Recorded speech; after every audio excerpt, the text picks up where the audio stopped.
अस्सलाम वालेकुम नाज़रीन, welcome back to R Malgani blogs. उम्मीद आप सब खैरियत से होंगे, ठीक ठाक होंगे।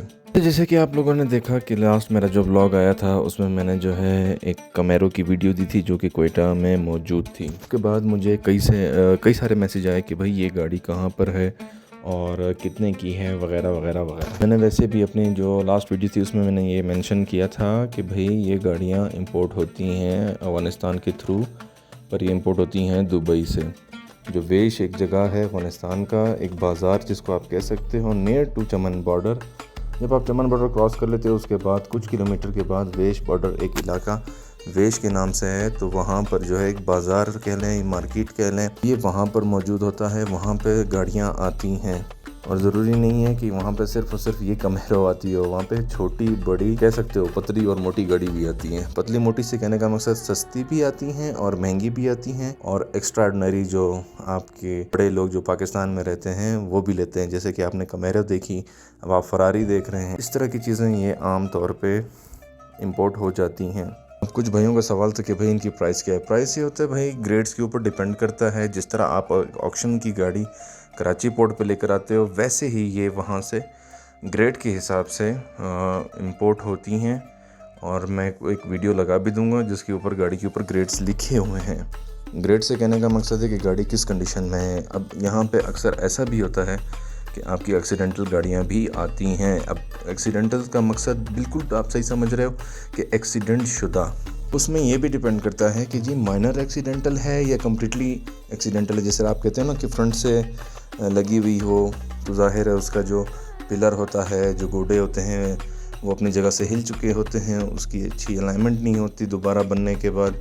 और एक होता है साइड से लगना, दरवाजे के साइड से लग गया, बैक साइड जो उसका ट्रंक है उस साइड पे लग जाना, वो गाड़ियाँ भी आती हैं। तो ये मिक्स गाड़ियाँ होती हैं। इसमें मैं अब आपको दूसरी कैटेगरी बता दूं। एक गाड़ियाँ आती हैं कार्ड, जो कि आपके लाहौर पंजाब में अक्सर लोग पहचानते थे कि जी ये साबित गाड़ी नहीं है, कार्ड गाड़ी है। कार्ड गाड़ी का मकसद ये होता है कि वहाँ पे ये कंटेनर में जब लोड करते हैं गाड़ी बिल्कुल साबित लेते हैं, ठीक है, और उसको काट के उसके अंदर डाला जाता है। तो जो रेंट होता है उसका गाड़ियों का वो कम पड़ जाता है। कंटेनर में जब डाला जाता है तो उसमें कम पड़ जाता है रेंट उसका, और उसमें अंदर बहुत सी गाड़ियाँ आ जाती हैं एक स्पेस के लिए। और वो गाड़ियाँ होती भी सस्ती हैं, 3 लाख 2.5 लाख। तो 2.5 लाख रुपए की चीज़ बंदा काट के बेच देता है, और उसको जब अफ़गानिस्तान से पाकिस्तान में लाया जाता है तो उसकी प्राइस बिल्ड करके वापस बढ़ जाती है, क्योंकि उसकी डिमांड की वजह से। मैं आपको एक हैरानकुन बात बताऊँगा, ठीक है। आप लोग समझते होंगे कि बलूचिस्तान या चमन साइड का जो एरिया है यहाँ पे NCP cars, non custom paid car जो है ज़्यादा चलती होंगी। तो मैं आपको एक नॉलेज में बताना चाहूँगा कि मेरे नॉलेज के हिसाब से, ठीक है, मैं कोई परफेक्ट बात नहीं करने जा रहा, सिर्फ एक नॉलेज आपको बता रहा हूँ कि आपके पंजाब साइड पे सबसे ज़्यादा नॉन कस्टम पेड गाड़ियाँ चलती हैं, छोटी भी चलती हैं, और ख़ास करके आपकी जितनी भी बड़ी गाड़ियाँ हैं, लग्जरी गाड़ियाँ हैं या स्पोर्ट्स कार हैं, वो आधे से ज़्यादा आपकी एनसीपी होती है। क्योंकि वो आपको पता है कि आम बंदा तो अफोर्ड कर सकता ही नहीं है, तो ज़ाहिर है ये बड़े लोग ही अफोर्ड करते हैं, बड़े लोग ही लेते हैं। और इनके लिए जो है ख़ुसूसन ऑर्डर पर जो है गाड़ी दुबई से जो है अफ़गानिस्तान लाई जाती है, और इनको बाय रोड नहीं ले जाया जाता। तो बड़ा सिस्टम होता है। आई थिंक हमें इसमें डीप नहीं जाना चाहिए कि कहाँ कैसे जाती है। बहरहाल सिर्फ आप लोग को ये बताना था कि ये गाड़ियाँ अमूमन इजीली आपका पंजाब में ज़्यादा चल रही हैं। एनसीपी भी मेंशन करूँगा आपको कि सिर्फ पंजाब नहीं, आपके पाकिस्तान के मुख्तलिफ शाहराह में आप जो आपकी सिटीज़ हैं उनमें ये चल रही हैं। चलाने वाला वो एक ही बात है, और इस बात को यहाँ पे एंड करेंगे कि जी जो बड़े लोग हैं वही इनको मंगवाते हैं और वही इनके बोलते हैं ना मज़े ले सकते हैं। अच्छा, कुछ लोगों का ये भी ख्याल होता है, जिस तरह कि जुनैद भाई ने मुझसे सवाल किया कि यार ये भी 5-10 लाख रुपए की है। तो जुनैद भाई ये 5-10 लाख रुपए की गाड़ी नहीं है, ज़ाहिर एक स्पोर्ट्स कार है, ठीक है। जब भी दुबई में परचेज़ की जाती है, जैसे कि मैंने आपको मेंशन किया ग्रेड के ऊपर, ठीक है, तो जो उनकी ग्रेड का वहाँ पे बिडिंग होती है वो उसी हिसाब से उसने लिया होता है। आपका ख्याल है कि शायद जब ये पाकिस्तान आती हैं तो 6-7 लाख रुपए की हो जाती है, क्योंकि ये नॉन कस्टम है। तो भाई ऐसा कुछ भी नहीं है। बस आपको पता है दुबई की जो शिपिंग है वो नॉन टैक्स फ्री है, ठीक है। तो वहाँ पे टैक्स फ्री है, इस वजह से जो है कि वो जब पाकिस्तान में आती हैं तो सिर्फ टैक्स कम होता है, इसलिए थोड़ी बहुत सस्ती होती हैं, और पाकिस्तान को टैक्स पेड नहीं होती, इसलिए उसको एनसीपी कहा जाता है। लेकिन ये 5, 10, 15 वाली गाड़ी नहीं होती। 5, 7, 10 वाली बात कर रहे हैं तो मैं आपको एक बात बताऊं कि जो आपकी मीरा गाड़ी है वो तकरीबन 12 लाख रुपए की जो है आपको पाकिस्तान में मिलती है। हाँ, अगर आप वेस्ट में परचेज़ करें, इतनी मुझे उम्मीद है कि आपको 9, 9.5 या 10 की पड़ जाएगी मीरा 2000 जो आपको लेटेस्ट मॉडल नज़र आ रहा है तो वो वहाँ पे आपको मिल जाएगा। लेकिन फुली लेटेस्ट छोटी गाड़ियों में आपको मिलेगा, बड़ी गाड़ी में ज़रा कम ही मिलता है, या तो उसमें थोड़ा बहुत एक्सीडेंटल होता है या उसके ग्रेड कम होते हैं। इस बुनियाद पर वो गाड़ी जो है आपको वहाँ पे देखने को मिलती है। अक्सर मैंने अपनी वीडियो में वैसे डाला है, आप लोग देख लें कि भाई इसमें जर्मन गाड़ियाँ भी आती हैं। ज़ाहिर है पाकिस्तान तो है नहीं, यहाँ पे सिर्फ और सिर्फ जापानीज़ गाड़ियाँ आएंगी और दूसरी नहीं आएंगी, तो हर किस्म की आती हैं, लेक्सिस, निसान, किया। जो गाड़ी आप ये समझें कि दुबई में चलती है वो गाड़ी अवेलेबल हो जाती है वेश में। लेकिन वेश वाले भी उसका कारोबार करते हैं जो आपके पाकिस्तान में डिमांड हो कि भाई वो वहाँ से लेकर आएँ और आप लोग यहाँ पे ख़रीद लें, ख्वाह वो कोई भी हो। अब जो अपर ग्रेड की गाड़ी होती है तो मेरे भाई वो साबित ही आती है, और ज़ाहिर है जब साबित आ गई और क्लियर गाड़ी होगी तो यकीनन मेरी बात को समझें आप, तो उसके पैसे भी वैसे ही होंगे। हाँ, अभी एक क्राउन आई थी मुझे याद है, तकरीबन उसके 76 लाख रुपीज़ वो मांग रहे थे, हालांकि 1 करोड़ समथिंग की तो अभी आपके पास क्राउन मौजूद है। हाइब्रिड जो आ रही है 2022 है कि 20 मॉडल है। तो अब तकरीबन कहने का मकसद ये रहा कि अगर जो साफ़ चीज़ आ रही है ग्रेड 5 में आ रही तो ज़ाहिर उसके पैसे भी उसी तरह। तो इसी तरह मेरे भाई जर्मन गाड़ियाँ, कैडिलैक, ऑडी, जितने भी आप समझते हैं कि भाई जर्मन गाड़ी जो मशहूर हैं आपकी, मर्सिडीज़ एस क्लास हो गई, S500 हो गई, जो मैंने आपको ना अक्सर ये गाड़ियाँ ऑर्डर पे भी आती हैं, डिमांड के ऊपर आती हैं। ये चीज़ को याद रहे क्योंकि उनको पता है कि भाई ये छोटी गाड़ी तो है नहीं, 50 से अबव की ये गाड़ी होती है, 50 लाख की। तो आम बंदे ने तो ख़रीदना है नहीं, ज़ाहिर है बड़े लोगों ने ख़रीदना, तो अगला बंदा इतना रिस्क नहीं लेता। कुछ ऐसे व्यापारी हैं जो कि वाकई एक बड़ी गाड़ी ले आते हैं मार्केट में और वो बेचने के लिए तैयार बैठे होते हैं क्योंकि उनको पता है कि जो चीज़ वो ला रहे हैं उसकी डिमांड है। चलें अगेन, वैसे तो पूरे पाकिस्तान को पता है, लेकिन ये सवाल भी आया था कि भाई NCP किसको कहते हैं। तो मेरे भाइयों, जिनको नहीं पता, जिनको पता है उनके लिए नहीं बता रहा, नॉन कस्टम पेड। जब हमारे पास इंपोर्ट होती है, देखो उसका एक लीगल प्रोसीजर है कि आप कराची पोर्ट पे उसको मंगाते हैं और पाकिस्तान की हुकूमत को आप उसका टैक्स देते हो। जब आप टैक्स नहीं देते हैं वो क्या कहलाएगी, नॉन कस्टम पेड, क्योंकि आपका जो कस्टम्स है वो उसको क्लियर करते हैं।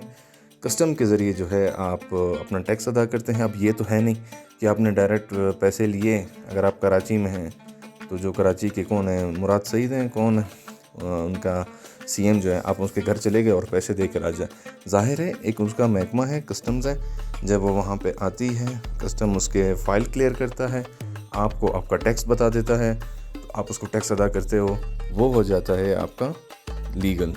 अब जहाँ पे आप उसको कस्टम पेड मसलन कि आप किसी बॉर्डर के थ्रू मंगवा रहे हैं, बॉर्डर के थ्रू आ जाती है, अब उसमें नहीं जाना मैंने।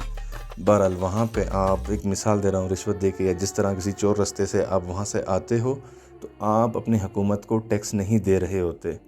तो वो गाड़ियाँ जिसको जो रजिस्टर्ड ही नहीं है, जिसका कोई रिकॉर्ड नहीं है, उसको कहा जाता है आपका NCP, नॉन कस्टम पेड। जब एक चीज़ नॉन कस्टम पेड हो गई तो जाहिर सी बात है ना मेरे भाई, वो गाड़ी थोड़ी सस्ती रहेगी ना। जब आप कस्टम पे करते हो, जाहिर उसकी टैक्सेस लग के, तो पता नहीं मेरे ख्याल से अब तो 400% है कि या 300% है, 350% आपका टैक्स आता है जो आपकी परचेज़ होती है, या पता नहीं क्या। तो कहने का मकसद ये है, जब आप टैक्स नहीं दे रहे, एक मिसाल, एक दुबई से एक गाड़ी आई अफ़गानिस्तान पे वेस्ट बॉर्डर पे, वो तकरीबन आपको मिल रही है एक मसलन 10 लाख रुपए की, जिसे मैंने मीरा का आपको मेंशन किया 12 लाख रुपए की है। तो वही गाड़ी जब आप पाकिस्तान में पोर्ट की गाड़ी ख़रीदते हो वो तकरीबन आपको 30 की या 32 की आपको पड़ रही है। तो मेरे भाई, मेरे प्यारे, आप उसका टैक्स अदा कर रहे हो हुकूमत को, तो इस चीज़ की वजह से थोड़ा डिफरेंस आ रहा है। गाड़ी सेम होती है, शायद जो आपकी पोर्ट पे आ रही है उसके ग्रेड ज़्यादा होते हैं, क्योंकि लोग वहाँ पे 4 ग्रेड से नीचे गाड़ी मुझे नहीं लगता लेते होंगे।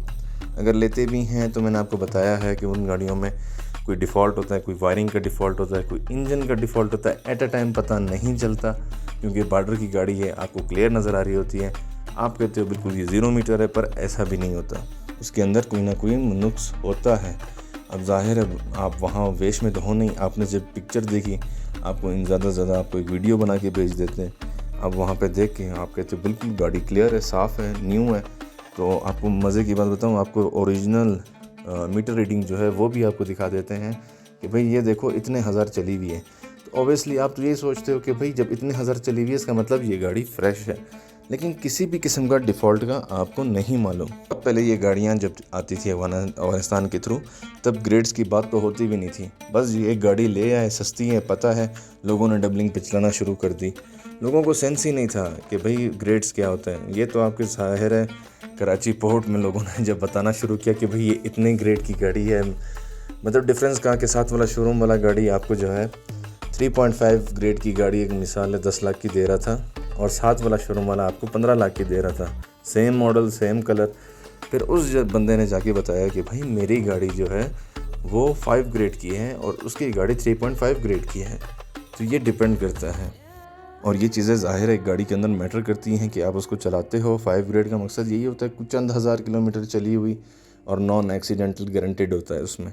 ज़ाहिर है जापान ही उसको ऑक्शन करता है ना। इसी तरह आपकी जो लैंड क्रूज़र हो गया, हाइलैक्स हो गया, आपका ईवन के जो पाकिस्तानी GLI हो गई, होंडा हो गई, इस तरह की कई किस्म की गाड़ी मैंने आपको पहले बताया, छोटी बड़ी मोटी पतली हर किस्म की गाड़ी वो आती है जिसकी डिमांड है, जिसकी सेल है। हत्ता कि आपकी जितने भी बुलेट प्रूफ गाड़ियाँ हैं लैंड क्रूज़र में, वो भी ख़ासकर लेफ़्ट हैंड राइट हैंड जो भी हो, वो आपकी बाहर से ही दुबई से बन के आती हैं या दुबई तक आती हैं। दुबई के बाद जो है आपका अफ़गानिस्तान आती हैं वेश, वहाँ से उनके अपने रास्ते हैं, वो जहाँ से ले आएँ।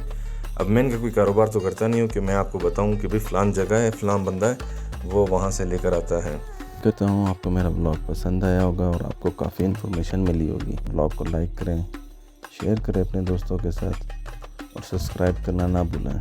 मेरे और भी कई सारे ब्लॉग हैं, आप मेरे चैनल में देख सकते हैं। तो मेक श्योर टू सब्सक्राइब और साथ बने रहें। तब तक अपना ख्याल रखिएगा। अल्लाह हाफ़िज़।